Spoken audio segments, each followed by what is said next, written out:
Et là aujourd'hui, on a une journée boule carrée qui existe aussi depuis 1930.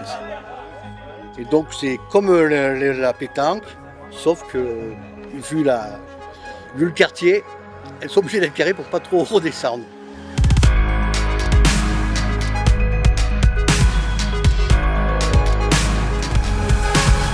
C'est les anciens du quartier, un des anciens du quartier qui travaillait à Montmartre. Et Montmartre a été vraiment les premiers boules carrés ont été là-bas.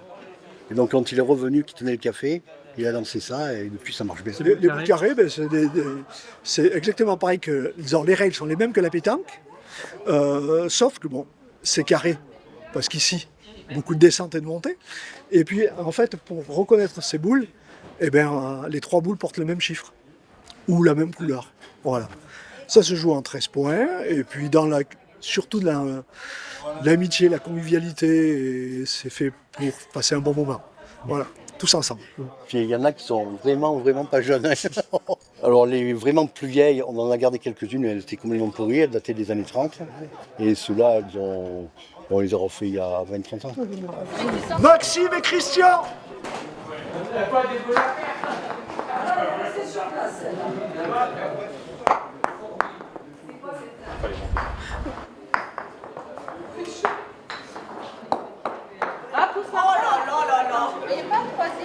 Je suis pas sûr. Hein. Je sais pas. Tu veux dire la triangulaire là? La rouge avec le 53. Si.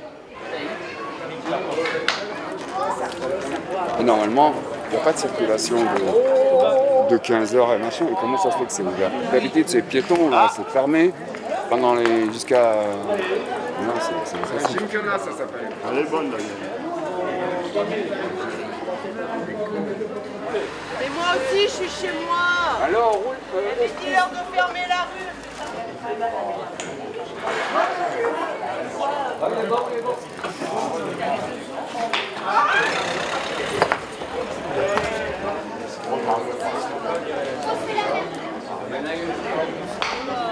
I am the best. Je vais devoir utiliser mes grégués, je suis désolé, mais là je joue tout seul là. Non, mais là maintenant je joue tout seul. Il va falloir que je trouve des solutions là. Ah ouais, j'ai esprit divin. 7 pour eux et 13 pour nous. Voilà, qui vous permet, ça fait 5 €, c'est l'équivalent de 5 € ici. Ça c'est pour les vainqueurs, et ça c'est pour les perdants de la finale. Voilà, génial. Cela c'est pour la photo de la fin pour le journal. Tout taillé à la hache. C'est un trophée qu'on avait fait mais qu'on n'a jamais donné. Le premier gagnant a été un groupe de Hollandais. Ah. Alors on leur a donné un carton de pirate à la place et on a gardé notre Gustou. Parce que sinon on ne le revoyait pas. Alors.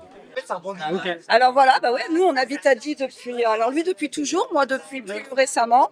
Et moi c'est la première fois que je fais ce petit concours de boules carrées. Et c'est très drôle et très énervant à la fois. Je suis un pur Diois et c'est vrai que cette fête est quand même assez, on va dire pas traditionnelle, mais pas loin et il ne faudrait pas que ça se perde. Et la commune libre de Saint-Marcel est là pour quand même essayer de raviver ces choses-là. Nous sommes la commune libre de Saint-Marcel, créée officiellement en 1930 et dont les racines existent depuis 1890. Où au départ, c'était que les ouvriers qui se réunissaient entre eux. 1900, le patronat a pris cette fête en charge qu'à la Première Guerre mondiale. Et après, c'est tombé un peu en désuétude jusqu'à dans les années 30 où ça a été repris avec les statuts d'association déposés en sous-préfecture. On a toujours connu ça depuis qu'on est gamin, donc on y est depuis, et voilà. Et on continue à maintenir la mémoire du quartier comme ça, en faisant des visites guidées aussi, visites commentées, s'occupe du patrimoine aussi au mois de septembre. On a des petits jeunes qui viennent nous rejoindre, qui font. Les parents ont fait partie de Saint-Marcel ou en font partie, les grands-parents en ont fait partie. Bon, on tâche de garder la convivialité. Que les problèmes fleurissent. Nous au village aussi, on a de beaux feux d'art. Mais pour savoir de quel côté on se renvoie,